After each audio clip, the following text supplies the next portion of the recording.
उनको गुजारा भत्ता भी मिलेगा। मध्य प्रदेश में कोविड का जिन एक बार फिर बाहर आ गया है। दिग्विजय सिंह की सरकार से बड़ी मांग है। कोरोना काल में सफाई कामगार के साथ घटनाएं हुई है। कोरोना काल में कई लोगों की मौत हुई थी, ऐसा उनका कहना है। उनके परिजन को मुआवजा मिलना चाहिए, ठेकेदारी प्रथा बंद होनी चाहिए। दिग्विजय सिंह का कहना है सरकार सफाई कर्मचारियों का शोषण कर रही है।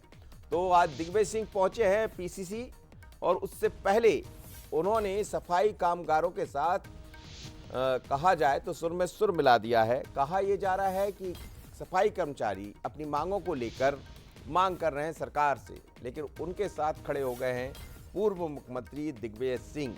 अब इसके बाद सियासत भी गरमाई है, क्योंकि राजेंद्र शुक्ल जो मध्य प्रदेश के डिप्टी सीएम हैं, उन्होंने पलटवार भी कर दिया है। पर क्या कहना है दिग्विजय सिंह का, आखिर क्यों सफाई कर्मचारियों के साथ सुर में सुर मिला रहे हैं, जरा सुनिएगा पूर्व मुख्यमंत्री दिग्विजय सिंह। मैं पूरे तरीके से उनकी मांगों का समर्थन करता हूं और याद दिलाना चाहता हूं कि मेरे कार्यकाल में जितने लोग टेम्पररी लगे हुए थे उनको सबको परमानेंट हमने किया था। उसके बाद से आज तक किसी भी नगर निगम नगर पालिका में जो लोग काम कर रहे हैं सफाई कामगार, उनको किसी को नियमित नहीं किया गया है। आज रोबो का ज़माना है, रोबो के माध्यम से सफाई होना चाहिए और उसके लिए सरकार को विशेष तौर पर बजट का प्रावधान करना चाहिए। इनकी बाकी जितनी भी मांगे हैं मैं उनका समर्थन करता हूं। चलिए, तो आप सुन रहे थे दिग्विजय सिंह को। वो कह रहे हैं कि उनका जो पेमेंट है वो करना चाहिए, सफाई कामगारों को उसका लाभ मिलना चाहिए और सरकार को जो कोरोना काल में मौत हुई है उन लोगों को मुआवजा दिया जाना चाहिए। मैं उनके साथ खड़ा हूं, ठेकेदारी प्रथा बंद होनी चाहिए। मेरे साथ इस वक्त मेरे सहयोगी सूरज जुड़ रहे हैं, सूरज से बात कर लेते हैं। सूरज, क्या कहेंगे? एक नया मसला दिखाई दे रहा है और दिग्विजय सिंह एक बार फिर सड़क पर भी नजर आ रहे हैं उन मांगों को लेकर जो जनता से जुड़ी मांगे हैं, खासकर कर्मचारियों से जुड़ी। ऐसे में क्या माना जाए, क्या ये मसला और गरमाएगा यदि दिग्विजय सिंह साथ खड़े होते, यानी कांग्रेस साथ खड़ी हो रही? देखिए, बिल्कुल इसको लेकर प्रदेश भर के कामगार मजदूर भोपाल भी पहुंचे हैं और पीसीसी से मुख्यमंत्री कार्यालय का घेराव करने के लिए भी वो पहुंचे हैं।